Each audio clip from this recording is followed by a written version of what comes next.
Un saludo a los y las salvadoreñas de todas partes del mundo, Asia, Europa, Estados Unidos, Canadá. Y por supuesto los salvadoreños que nos miran en nuestro país.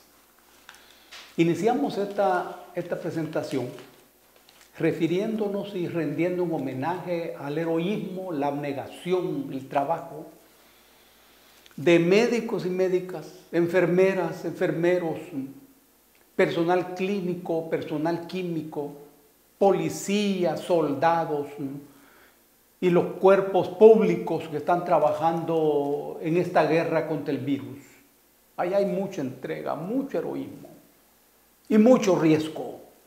Para todos ellos, un fuerte abrazo. En este mes, el 2 de abril de 1944, el ejército salvadoreño se levantó contra Maximiliano Hernández Martínez en una gesta muy audaz y muy heroica. El dictador pudo resolver el levantamiento y fusiló a muchos jefes militares.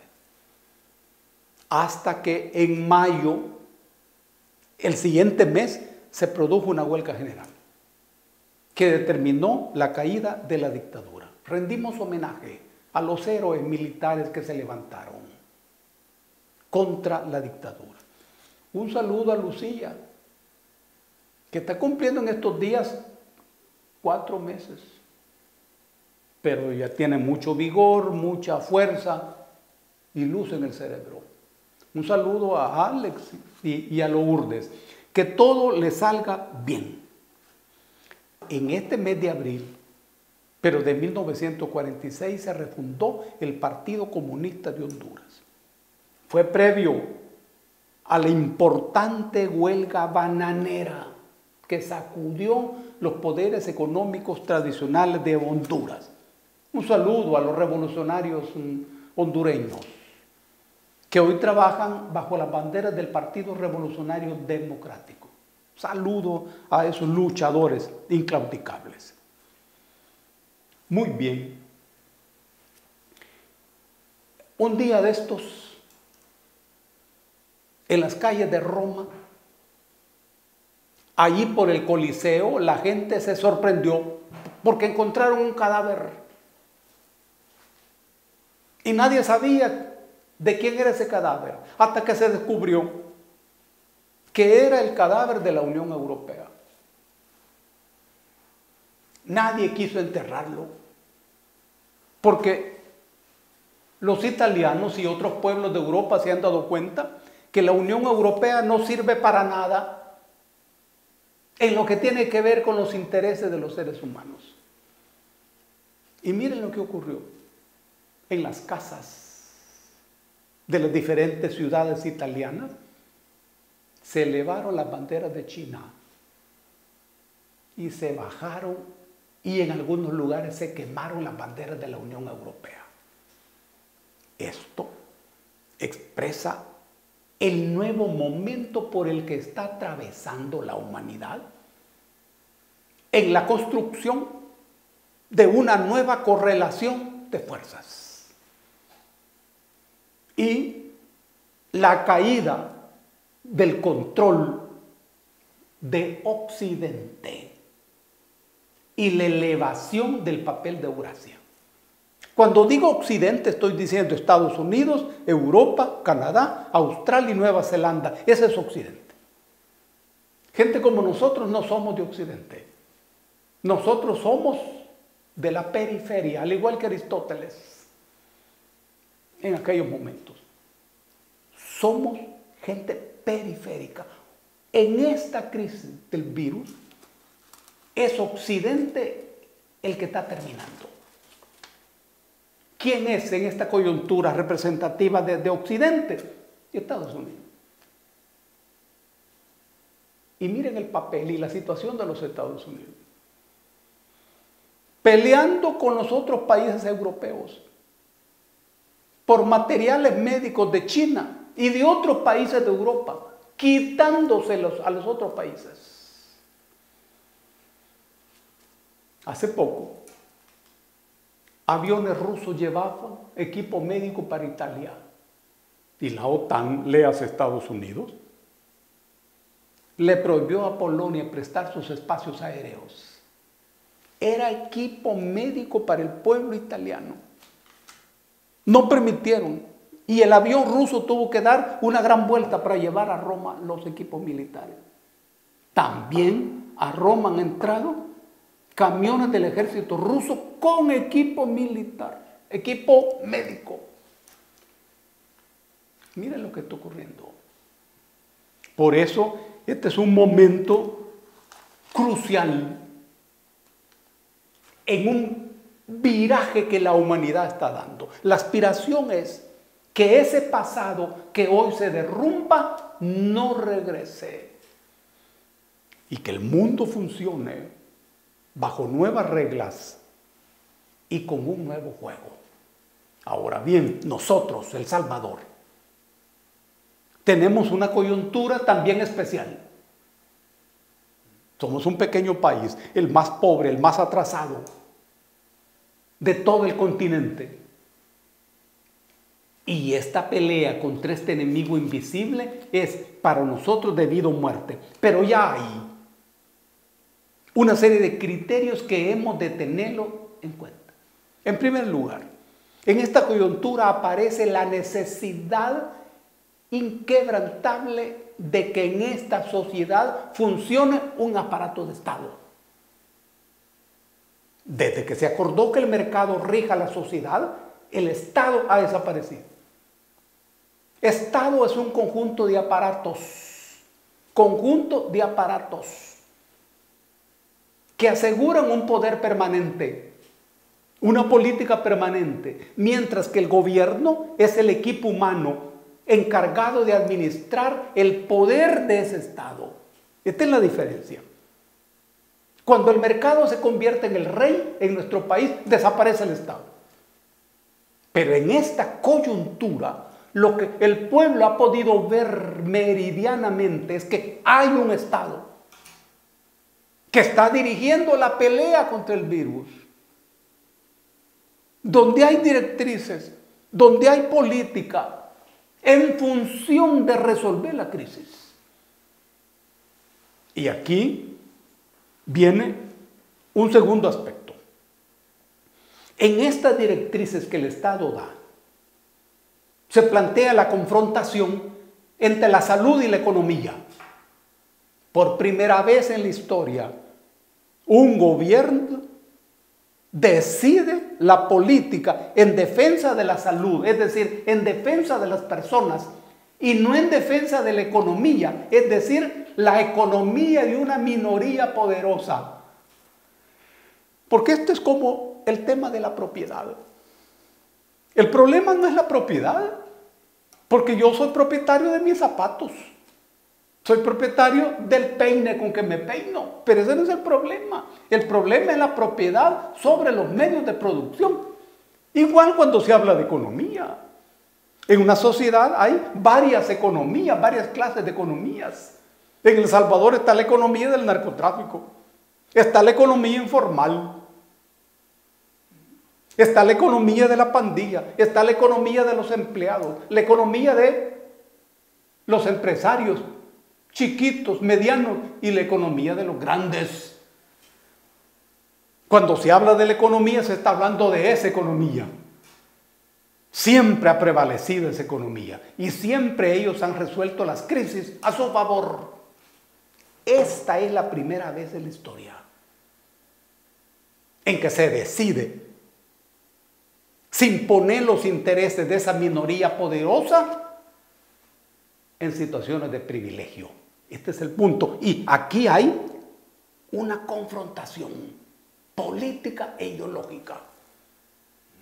Todos los intelectuales de ese bloque económico están defendiendo la economía. Hoy este día apareció ya otra cosa, en donde la salud y la economía deben ser defendidos. Es un paso atrás. Es un paso atrás. Pero es importante que el pueblo y toda la sociedad descubra que esa confrontación es el corazón de la coyuntura. Ese es el corazón. Y hoy aparecen declaraciones de Kristalina Georgieva, la nueva presidenta del Fondo Monetario, diciendo que la salud y la economía deben ser defendidas al mismo tiempo. Esto es muy importante. Es que el fondo no lo ha hecho así. Ellos han aprendido eso. Por cierto, que si quieren sobrevivir hoy, han de asegurar que la humanidad no pierda la pelea en defensa de la salud. Este es el punto. Hay un tercer punto, el papel de las grandes empresas. Hasta ahora en nuestro país, las grandes cúpulas empresariales han constituido bloques primitivos, muy atrasados. ¿Y cuál es la raíz de esto? Que suena raro, una afirmación rara.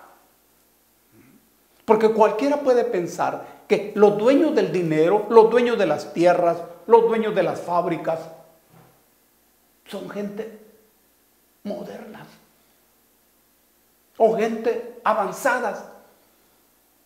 Pero los hechos demuestran que no.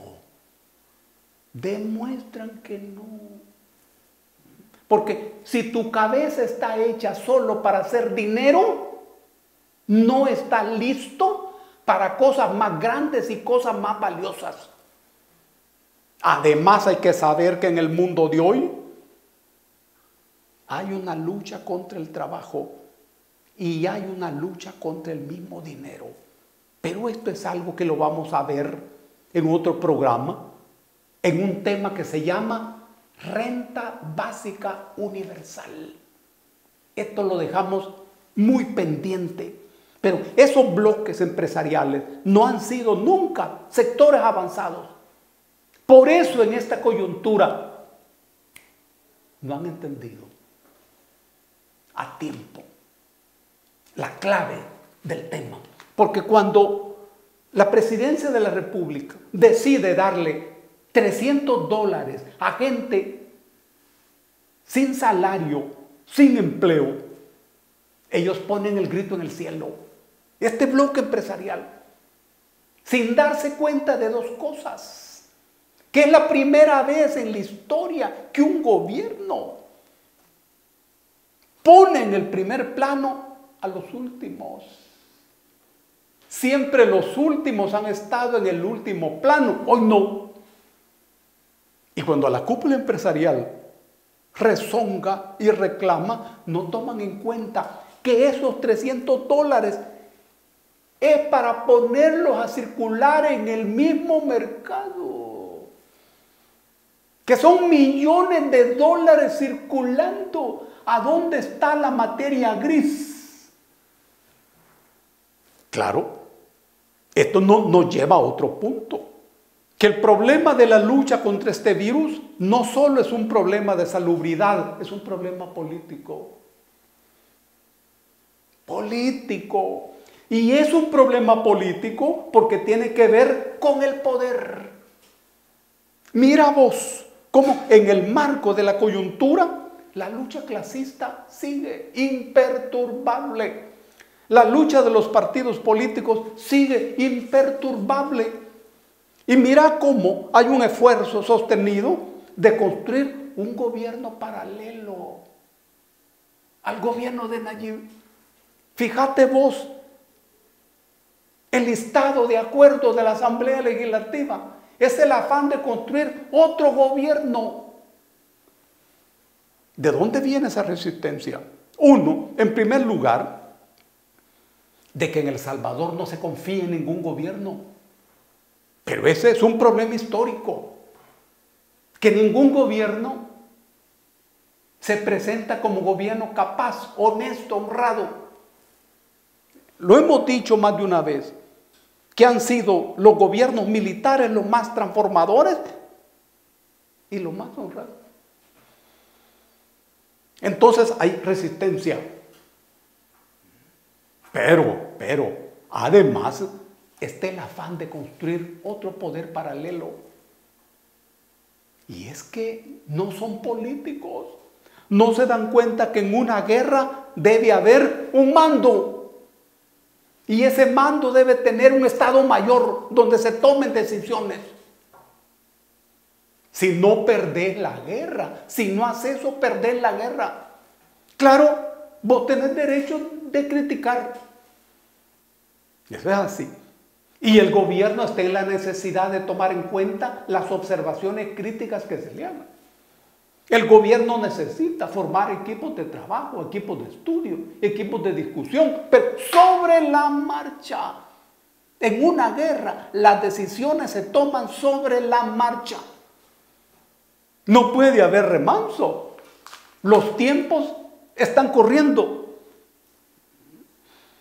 Ahora,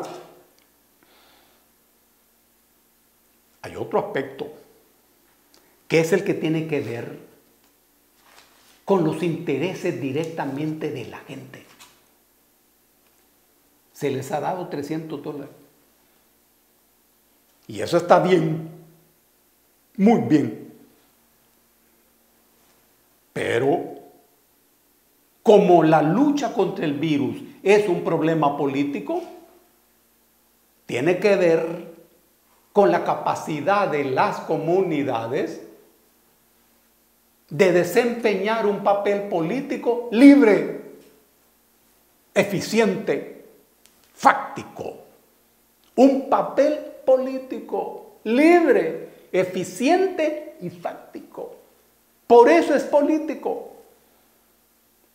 La comunidad no puede hacer un trabajo meramente partidario, no. Político, es decir, construyendo una organización que asegure la voz de la comunidad, el papel de las comunidades, la función de las comunidades, participando en la guerra contra el virus, en mucha coordinación con el gobierno y con el Ministerio de Salud, por supuesto. Pero a partir de esa pelea, construyendo su propio poder, su propia fuerza. Porque esta lucha ha de dejar una experiencia gubernamental, en primer lugar. Ha de dejar una experiencia como país, pero también una experiencia como pueblo. Porque vendrán otras luchas, iguales o peores. Y esas luchas han de encontrar al pueblo de pie, al pueblo organizado, muy organizado. Este es un aspecto que no conviene en ninguna circunstancia perder de vista. Los diferentes sectores. En la ciudad es una organización de la ciudad vinculado a la comida de la gente. Aquí aparece la figura de las ollas comunes. El pueblo tiene ingenio, el pueblo tiene inteligencia y creatividad. Hay que asegurar comida para todos. El pueblo organizado, garantizando que se cumplan las cuarentenas y que se cumplan las directrices. El pueblo organizado asegurando la seguridad en coordinación con los cuerpos que hacen eso. Y el gobierno asegurando la comunicación con la gente más allá de la comunicación tecnológica, una comunicación política. Este es el engranaje en el que nos encontramos. El mundo ha cambiado. Este es como aquel cuento de Rip Van Winkle, donde un joven se acuesta a dormir y despierta 20 años después. Y hay otro mundo. Eso es lo que está ocurriendo hoy en nuestra sociedad y en todo el planeta. Preparémonos para salir victoriosos en esta pelea y también para el nuevo mundo, que ha de ser capaz de impedir que el mundo viejo vuelva a ser nuevo. No debemos permitir eso. Necesitamos un nuevo juego y nuevas reglas del juego. Un abrazo para todos y para todas.